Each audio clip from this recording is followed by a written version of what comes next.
Well, hello, Mesa Public Schools community. My name is Andy Forlis, and I am so proud to be the superintendent of this amazing school district. Welcome to Facebook Live, where we have an opportunity to share with you our safe, strong, ready plan for opening up our schools. So this session is all about preschool and elementary remote learning. And so I want to introduce two of my colleagues to you. We have Eric Vonberg, our Director of Teaching and Learning, joining us, as well as Kim Freehan, who is our Director of All Things Early Learning. We are here to be able to provide information and answer questions that you are sharing with us. And so we've got our communications team that is monitoring the chat. So as questions come in, we are going to answer those after I provide a bit of an update for you. So again, my name is Andy Forlis, and I am so excited to be able to do our debut of Facebook Live, talking about what is it going to take to open up schools on August 4th. So many of you might be thinking, wow, school has been closed since spring break. And so what all have you been doing thinking about this opening of schools? So I want to assure you that we have spent a lot of time listening to our parents, to our staff, to our students, and our community members about what it's going to look like when we open up schools. So thank you for all of you who have contributed to this body of work to build this plan to open up our schools. Let me share some information with you. First of all, I want all of you to know that our front office staff is ready to start taking your questions by phone. They can be reached by phone, and they are scheduling appointments. We believe that's the safest way to get into our school offices. So please call your schools if you have any questions. You've got people that are ready and willing to and able to answer your questions. And if not, they're going to work real hard to get you what you need. We know that students are anxiously awaiting their schedules. They want to know who their teachers are. That information is going to be coming to you from our principals. This Wednesday, July 29th, our teachers return to their contracted time. So they will begin working in a virtual environment, preparing for the very new school year. So if you haven't heard from your teacher yet, don't worry. They start work on this Wednesday, the 29th of July. Many of you have already received information about laptop distribution. We have a plan. Our technology department has been working tirelessly to make sure that we have laptops in the hands of students so that we can start in this remote environment. So if you need information about when your child will be receiving a laptop, please call your school office. We also know that families are wondering questions like, how am I going to work this remote environment when I have multiple children in my family? And I want you to hear from me that we're very cognizant of that, and that what we have prepared and what our plan looks like is some flexibility. Please trust our teachers are working really hard to develop very meaningful time with your children when they welcome them back on August 4th.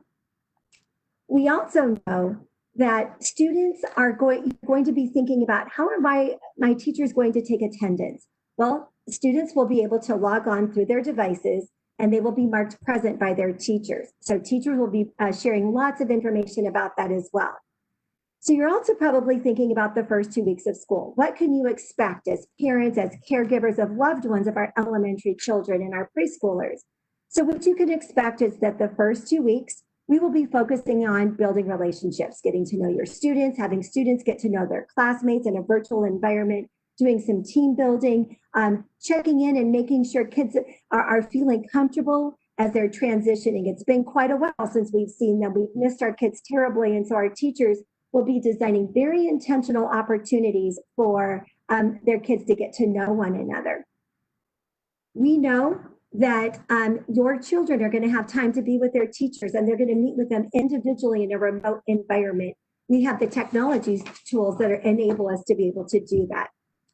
We also know that our students are going to be receiving feedback on their work. So when kids are working really hard and they are completing assignments, their teachers are going to talk to them about how they're making progress, and they're going to celebrate with them. They're going to give them tips and say, okay, next time I think this is something else that you might want to try, just like they would in their regular environment. So you can expect that. And also, I know that there is a burning question, and that question is, when are we going to be able to move from a remote environment into a in-person environment? So let me give you a little information that we learned from the governor last week. Governor Doug Ducey provided a press conference for us where he released an executive order. In fact, that executive order is number 51. There's been so many of them, and we're working really hard to track all of them. And in that executive order, he told school districts that by August 7th, we will have a set of public health metrics that we are going to be able to use as we design when it is safe to open up our schools. So we are waiting for that data. We are building our teams to come together to study that, to say, when are we ready to move from a remote environment and to begin a transition into full in-person learning? Our open school plan includes remote learning, which we are all living in right now, beginning August 4th. We will move into modified in-person, which is 50% of our kids will be coming back in person on a rotating schedule. Lots of information about that is on our website if you haven't seen it, and I will make sure that you have that information.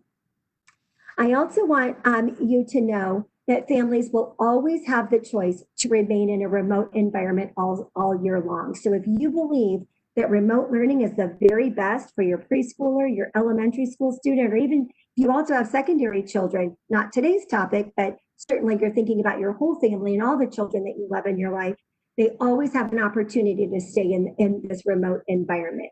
So we have heard from our families that that is something that is important to them, and we want to make sure that we maintain that choice.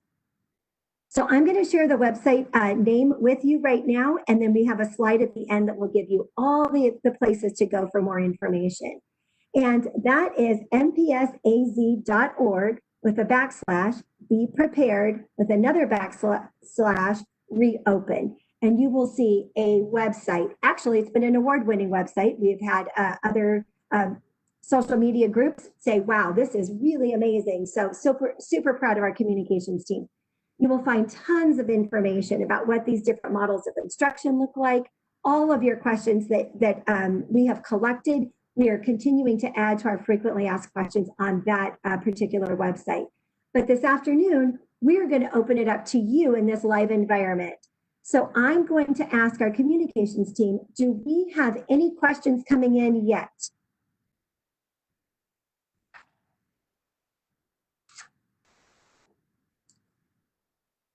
I'm not hearing that we do yet. So I am going to start with some questions that we received earlier today.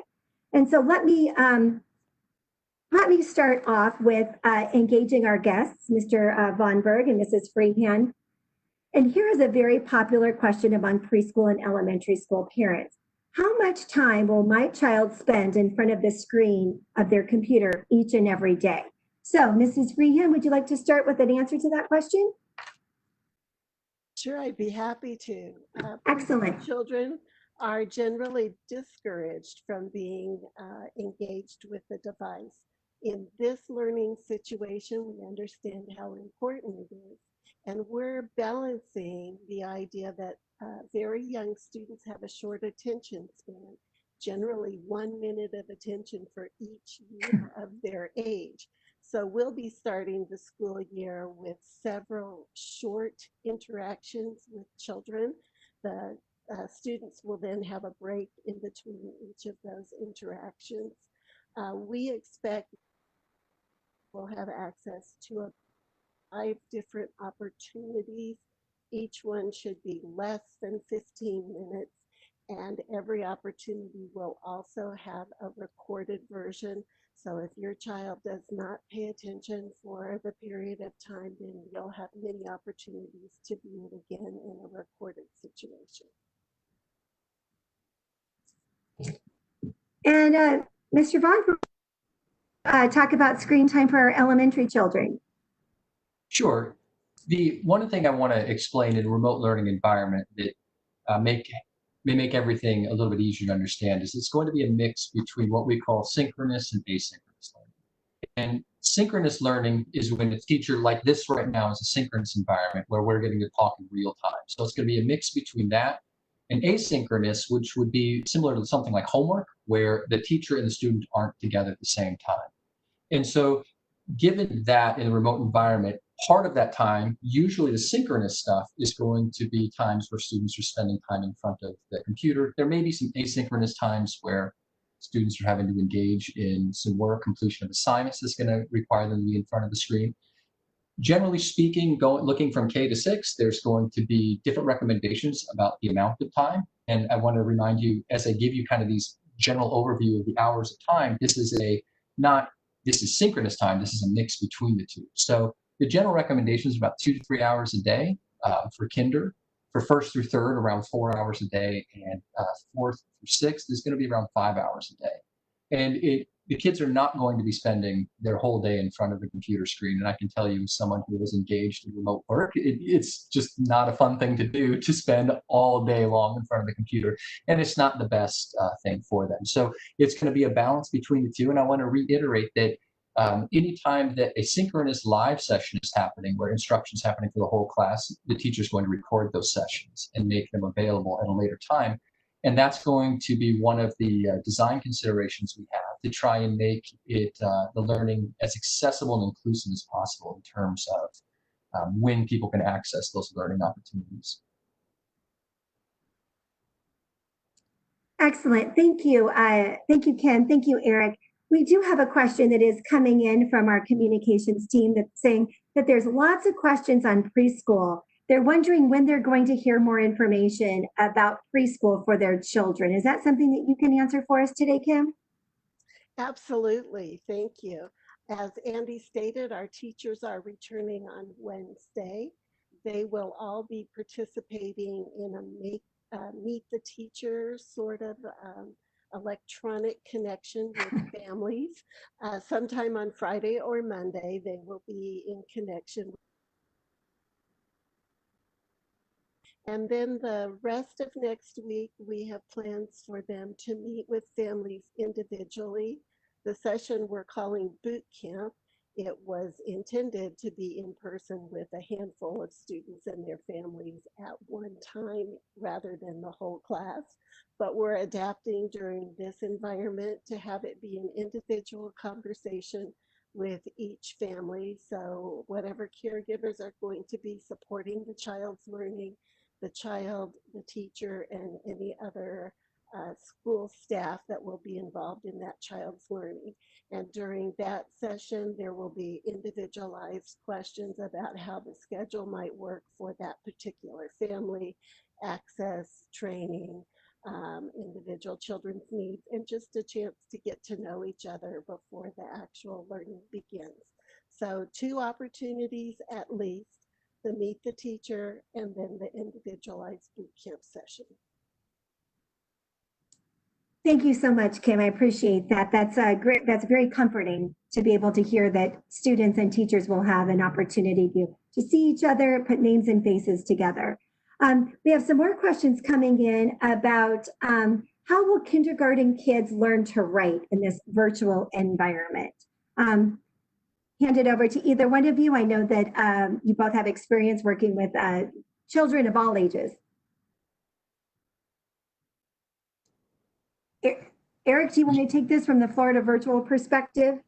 Sure, absolutely. All kindergarten classrooms are going to be, we're going to use a curriculum called Florida Virtual, which is a rigorous online curriculum that has been built to be in these remote environments, where it will combine live sessions alongside some student work that they will do away from the teacher in that asynchronous format. So there is a lot of curriculum, and then the teachers are going to be able to supplement with that, all within Canvas, our learning management system. So there's going to be a lot of opportunities for them to work and write and submit assignments. And it doesn't always mean that all the students are going to have to actually type in when they're working on writing. There's assignments built in, even within the Florida virtual curriculum, where the students will still be working on a piece of paper, and they may have to take a picture or a scan of that assignment and send it in. And that leads us to another question. Thank you very much. Kim, did you want to talk about students learning to write in a virtual environment? I would just like to remind families that writing is handwriting and preparing to do written letters and stories and things like that. So the handwriting can be worked on in many different ways, with building the muscles and the lines and spacing that go with the actual handwriting. The preparation for writing work can be very verbal in the young stages with some assistance for spelling and getting it down on a line on a piece of paper for what we think of more traditionally as writing. So we see a big progression in how that begins at the beginning of the year compared to how it ends. Thank you. And we have another question coming in is, will students get packets also? And I think, Eric, you probably have the best answer for that. If not, I can jump into that one. Absolutely. So the Florida virtual curriculum, one of the pieces that it offers are printables. So they will get packets of work, and it's not going to be disconnected from the Florida virtual curriculum. It's actually going to be integrated as part of it. So a student would go through a learning experience, and they may after one learning experience do something on the computer, but then after another, they may actually refer to one of these pieces of paper and write it. Now, those types of things are going to be across the different content areas, but they may focus especially at the younger grades on things that are going to require fine motor skills. But that's what we're talking about, that they may have to take a picture and send a photograph of their actual written work in as proof of the learning after that lesson. Thank you again. More questions coming in. So how can working parents manage their children's learning? This one is probably perfect for Eric. He's got two young girls who attend Mesa Public Schools. So this is a conversation around his dining room table. All right, Eric, what's it sounding like at the Von Berg house? Absolutely. We're trying to juggle the fact that we have two elementary students that are actually going into, well, two different schools actually right now, and we have two working parents. So it is a lot to juggle. And so I think that everything that we've been doing in terms of the design to incorporate as much flexibility as possible into the scheduling is going to be vital as we frankly try and approach this unprecedented time and figure out how this is all going to work. And so a couple of the design considerations that we have put in place is, number one, we've built in as much flexibility as possible with all the recording of the live sessions. So any student who may not be able to make those synchronous sessions will be able to look at them after the fact. And then we're also building the landing page, if you will, the place where the students are going to access the learning is built in a way that's intended to provide as much information to be able to have a consistent schedule where parents can work around those as best they can, and then use that flexibility, because we know that there are going to be circumstances where students are not going to be able to make those sessions. It's going to happen with my children as well. And to try and be able to figure out and account for all possible situations as best we can. Thank you so much, Eric. And knowing about that flexibility is very important because we understand that curriculum is a very important part of schooling for our children, but we also know that we've got to meet the emotional and social demands that our kids are craving as well. So we understand that there is flexibility, and that, as Eric said, that teachers will be providing family schedules. So for the next week, you will receive a schedule so that you can start to plan ahead. We believe that that's something that will be useful and helpful to our families as well. So here we go. So here's a question for you, Kim. Will preschoolers get laptops? So the answer to that is possibly. As you might consider in your family, the oldest student has the most constraints, the biggest need, the most time pressure. So we know that the devices will be passed out starting with the oldest groups of students first, and that would land with the preschool students last.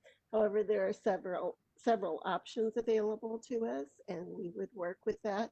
As well, parents will be able to connect with the majority of what happens in preschool on a smartphone. Preschool students returning their work to a preschool teacher looks very different than what would happen in the elementary school. So parents, if you have a way to access, we're not going to be very worried. There are a lot of ways to work this out until other measures can be put in place. And we so appreciate the patience of our parents. This is new territory for all of us. And we know and we believe in our heart of hearts that student learning happens best in a classroom with a teacher. And so this is what we hope to be a very temporary fix for the situation that we're in, although remote learning will continue, as I said earlier, that will continue throughout our school year. But we want our kids to be back in school as soon as it is safe to do so. We want our staff to be back in school as soon as it is safe to do so. So we don't foresee this as the future of education. We see this as a solution living as we live through this global pandemic. So I think that's important to share as well. I'm looking at some more questions that are coming in. One of them is, are packets mailed or picked up at the school? Our plan would be that they would be delivered or they would be mailed. It just depends on the grade level. There might be a particular grade level that has more paper that needs to be used. So that would be a school decision. We haven't gotten down into the very specifics of exactly what would be mailed home, what would be delivered.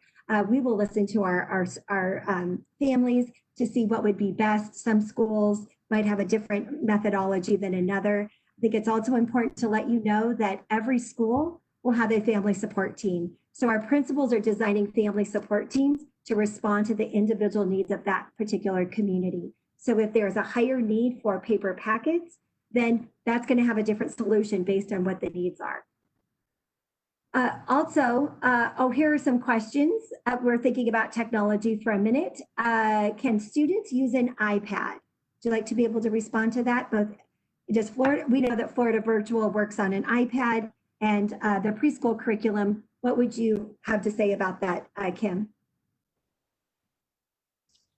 Yes, the preschool student can access curriculum on an iPad. That will be just fine. And those discussions can happen individually with the teachers next week. So there can even be a testing of the connectability and the parents' access before the actual learning. Okay, I'm going to jump onto some more questions. We've got questions about how much live instruction will there be and what would a schedule look like?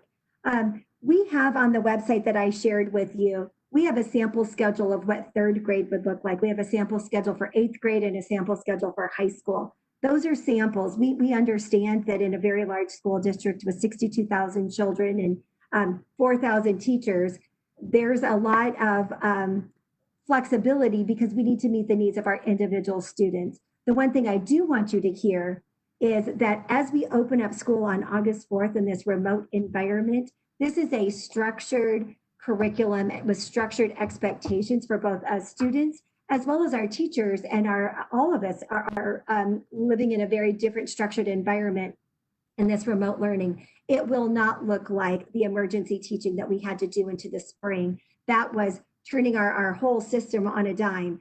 We have had time to prepare, and so you are going to see and feel a very different perspective.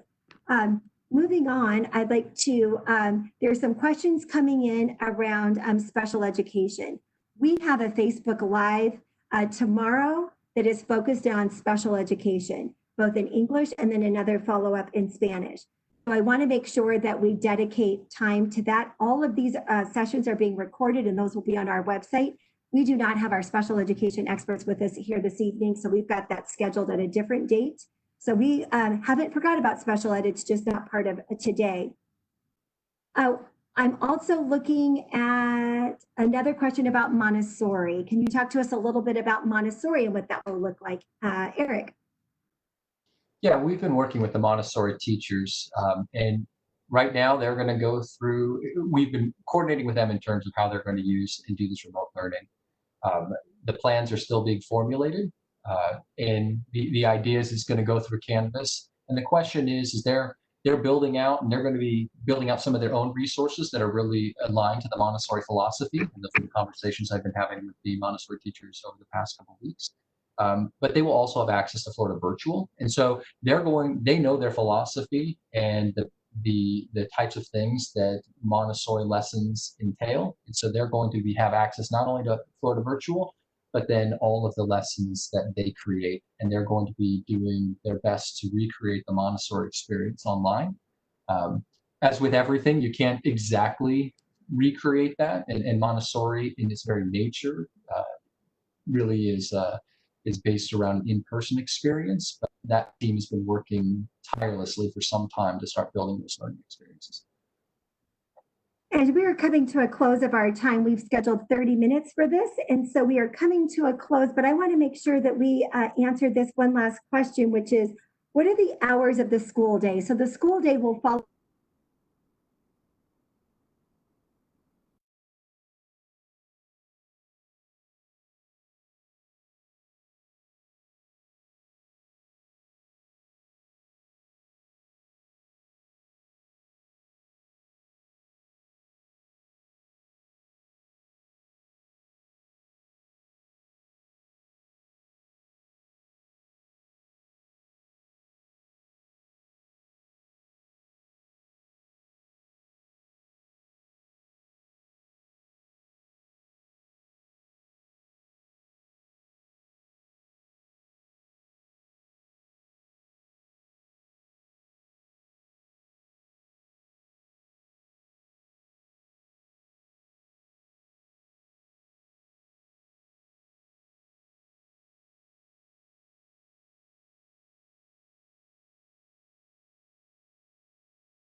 All right, Ina, I think I'm back. Oh my gosh, my whole computer stopped. So those are things that happen, right? And so here we have our skills that we need to work through. So the question that we had was, what will the school hours be? The school hours follow your regular school day. Please know that our first week of school, we will have a 2-hour early release. And that is to get our kids back into the groove of what it's like to be back in school. And it's also going to give additional planning time and training time for our teachers. Every day, they're going to learn a little bit more, just like I did, about how my computer just stopped in the middle of my battery died. So they will be learning more and working on some additional training so that they continue to work together to build around what the needs of their students are. So let me just recap for you that as we start the first week of school, you're going to follow your regular school schedule with an early release of 2 hours. And then every Wednesday, we'll have a 2-hour early release throughout the first semester. And that's going to provide additional planning time for our teachers. Now, we may not be in a remote environment the entire first semester, so that we will work on transition as well, but we have built in the time that is so important for our teachers to be able to plan and to access additional professional development as they need it. So let's see, anything else come in? All right, I think that is the questions, all of the questions for now. It is 4:29.